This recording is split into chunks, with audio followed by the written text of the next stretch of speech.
आइए हम लोग सेल के बारे में पढ़ते हैं। सेल के बारे में जो जो एग्जाम में क्वेश्चन पूछता है उस चीज को लेकर के बहुत सारा डाटा भी दिया रहता है, लेकिन कंफ्यूज हो जाते हैं। तो उसमें सेल में मुख्यतः देखा जाए तो कितना तीन चीज होता है। वैद्युतिक अपघट्ट होता है, इलेक्ट्रोलाइट और एनोड और कैथोड। देखा जाए तो बैटरी में तीन ही चीज होता है मेनली। तो हम लोग कौन से सेल में कौन से कैथोड और एनोड डालेंगे, कैथोड और एनोड डालेंगे, उसको हम लोग समझते हैं और याद करने का कॉन्सेप्ट मैं बता रहा हूं इस वीडियो के माध्यम से। तो याद करने का सिंपल सा तरीका है आपको। ये पूरे मानिए कि बैटरी का पूरा डाटा आपके सामने मैं पेश कर दिया हूं और ये पूरे जो भी है एक चुटकियों में आपको याद हो जाएगा। बस आपको थोड़ा सा माइंड को कॉन्सेप्ट को क्लियर करके रखना पड़ेगा कि क्या है इसमें। आप लोग जहां तक मुझे पता है कि पढ़े होंगे इस चीज को, अभी भी याद कंफ्यूज रहता है, तो इस कंफ्यूज को दूर करने के लिए मैं आपको एक कॉन्सेप्ट दूंगा। उस कॉन्सेप्ट के साथ आपको जिंदगी भर कभी भी नहीं, जिंदगी में कभी नहीं भूलिएगा।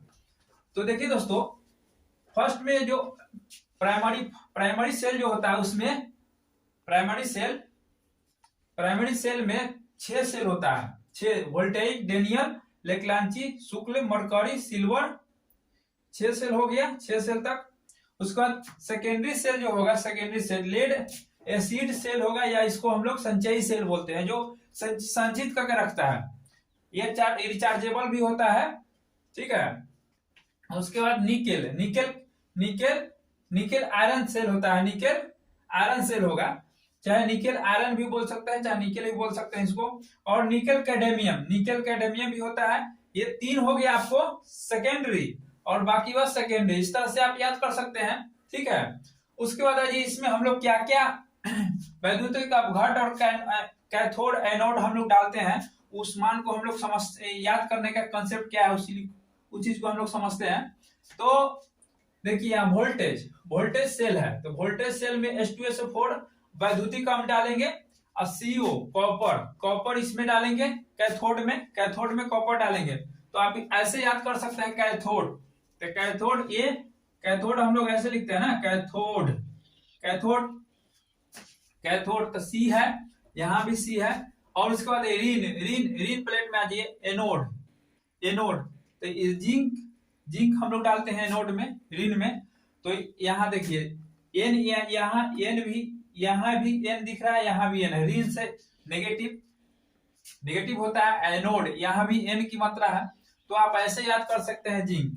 और एक चीज और, जो भी प्राइमरी सेल में जो होगा ऋण एनोड जो होगा वो आपको जिंक ही मिलेगा। ओनली सब में जिंक ही है, सिर्फ इसमें थोड़ा चेंजिंग है कैथोड में जो चेंजिंग क्या है आपको मैं बताता हूं। जैसे देखिए यहाँ डेनियल सेल में देखिए COSO4 वैद्युतिक अम्ल चेंज हो गया, वैद्युतिक अम्ल डालेंगे और इसमें कॉपर ही डालेंगे, इसमें भी कॉपर डालेंगे और इसमें भी जिंक डालेंगे। देखिए सब में लगभग ऋण वाला में जिंक ही आएगा आपको। उसके बाद लेक्लांची सेल में आ जाइए NH4Cl, तो कार्बन का इसमें डालेंगे, क्या डालेंगे, कार्बन का, और फिर इसमें जिंक का। तो इस तरह से आप याद अगर करते हैं इस डाटा को तो इजीली आपको एग्जाम तक क्या जिंदगी भर आप कंसेप्ट को क्लियर करके रखिएगा कि किसमें कौन सा एनोड कैथोड होगा, इस चीज को आप लोग क्लियर रहेगा। तो इसी तरह से आप देख लीजिए शुक्ल सेल, तो शुक्ल सेल में आ जाइए NH4Cl plus GnCl2 ClZ plus plaster of Paris.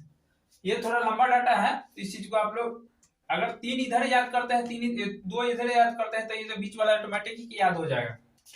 इसमें कैथोड में इसमें भी कार्बन डालेंगे और इसमें जिंक डालेंगे। और एक चीज और, इसमें जो बैटरी का भी इसमें जो वोल्टेज जो होता है उसका भी थोड़ा डिफरेंशियल होता है, बाकी वो सब में समान होता है। जैसे देखिए वोल्टेज सेल में 1.08 वोल्ट हो जाएगा और डेनियल सेल में भी 1.08 हो जाएगा। दोनों का वोल्टेज सेम हो गया। उसके बाद ये लेक्लांची सेल में आपको 1.5 वोल्ट होता है, 1.5 वोल्ट होता है इसमें। और इसमें भी शुक्ल सेल में भी आपको 1.5 होता है और ये सिल्वर ऑक्साइड में भी आपको 1.5। सिर्फ मरकरी का यहाँ चेंजिंग होता है, बस यहाँ सिर्फ प्राइमरी सेल में मरकरी का चेंजिंग होता है, माने कि दो का अपना दो है, सेम है, बाकी इसका चेंज हो जाता है। तो 1.35 वोल्ट होगा मरकरी का, बस मरकरी का याद कीजिएगा और सब ऑटोमेटिकली आपको आंसर में सटीक से आंसर लग जाएगा।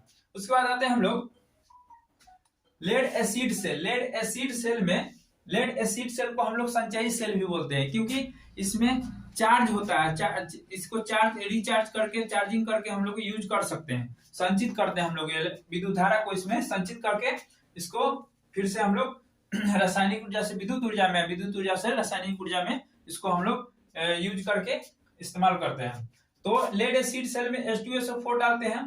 देखिए यहाँ वोल्टेज सेल में भी सेम H2SO4 डालेंगे, यहाँ भी लेड एसिड सेल में, तो जैसे यहाँ फर्स्ट में वैसे ही सेकेंडरी सेल में फर्स्ट का मान सेम ही H2SO4। वैद्युतिक अम्ल, वैद्युतिक अपघट सेम, दोनों का सेम ही होगा। फिर आ जाइए इसमें कैथोड में क्या डालेंगे, लेड ऑक्साइड, लेड ऑक्साइड, और एनोड में क्या डालेंगे, स्पंजी सीसा, स्पंजी सीसा। तो आप इस तरह से याद कर सकते हैं लेड एसिड, लेड एसिड, तो लेड यहां भी है धन में और स्पंजी, ल पहले आ गया, सब बाद में आता है, तो इस तरह से आप याद कर सकते हैं। देखिए यहाँ स्पंजी भी लिखा हुआ है तो आधा काटा हुआ है, तो नेगेटिव का मतलब ही होता है माइनस, नेगेटिव माने कि कुछ कम होगा, तो आप इस तरह से मान को याद कर सकते हैं। देखिए नेगेटिव यहाँ आधा है, तो स्पंजी, स्पंजी सीधा आप नेगेटिव बोल सकते हैं। इस तरह से आप कंसेप्ट को क्लियर करके रखिएगा। Lead acid oxide, lead oxide, तो ये पूरा है, प्लस में है तो पूरा लिखा हुआ है, ठीक है। उसके बाद इसका जो वोल्ट होता है सारे वोल्ट से अलग होता है, इसका वोल्टेज जो मान होता है सारे वोल्ट से अलग होता है, 2.2 वोल्ट होता है, ठीक है। प्रति सेल का 2.2 वोल्ट होता है। उसके बाद आ जाइए nickel, nickel iron cell. Nickel iron cell में KOH या लिथियम ऑक्साइड हम लोग वैद्युतिक अपघट में, देखिए इसमें निकेल, निकेल के आयरन सेल में पोटेशियम ऑक्साइड या लिथियम ऑक्साइड हम लोग वैद्युतिक अपघट में यूज करते हैं। उसके बाद स्टील पर निकेल की परत चढ़ा देते हैं, स्टील पर निकेल की परत चढ़ा देते हैं, किसमें, कैथोड में निकेल की परत चढ़ा देते हैं। उसके बाद रीन में, रीन एनोड, तो रीन एनोड में FeOH2, FeOH2, तो रीन हो गया। तो ऐसे आप याद कर सकते हैं। देखिए ई है यहाँ, ई छोटी है, यहाँ स्टील, स्टील, स्टील, तो यहाँ 12 है तो प्लस में होगा, यहाँ FeOH2, ऐसे आप कंसेप्ट को समझ सकते हैं। इसका जो मान होगा, वोल्टेज मान होगा 1.2 से 1.5 वोल्टेज तक होगा। लास्ट में है निकेल कैडमियम सेल, तो इसको तो और इजीली है याद करना, KOH पोटेशियम ऑक्साइड और लिथियम, तो इसमें जो निकेल जो होगा, फर्स्ट में निकेल है, उसका कैडमियम है, निकेल और कैडमियम, तो फर्स्ट वाला कौन है, कैथोड, तो कैथोड है तो फर्स्ट में कैथोड हो गया।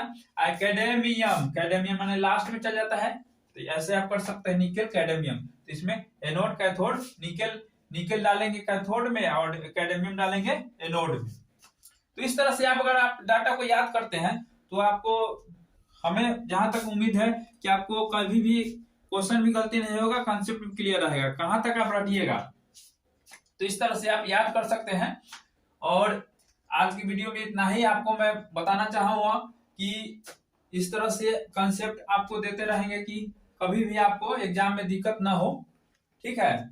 और इस चीज को आप लोग जरूर देखिएगा और समझिएगा कि हाँ कैसा कंसेप्ट है। इस चीज पर आप लोग जरूर कमेंट बताइएगा कि आपको समझ में आया या नहीं आया। इस चीज को मैं बेसब्री से इंतजार करूंगा और मैं इस तरह से और भी इस तरह से वीडियो आपको दूंगा कि आपको बेहतर तरीके से एग्जाम में क्वेश्चन सॉल्व करने का मौका भी मिले। जय हिंद दोस्तों, थैंक यू।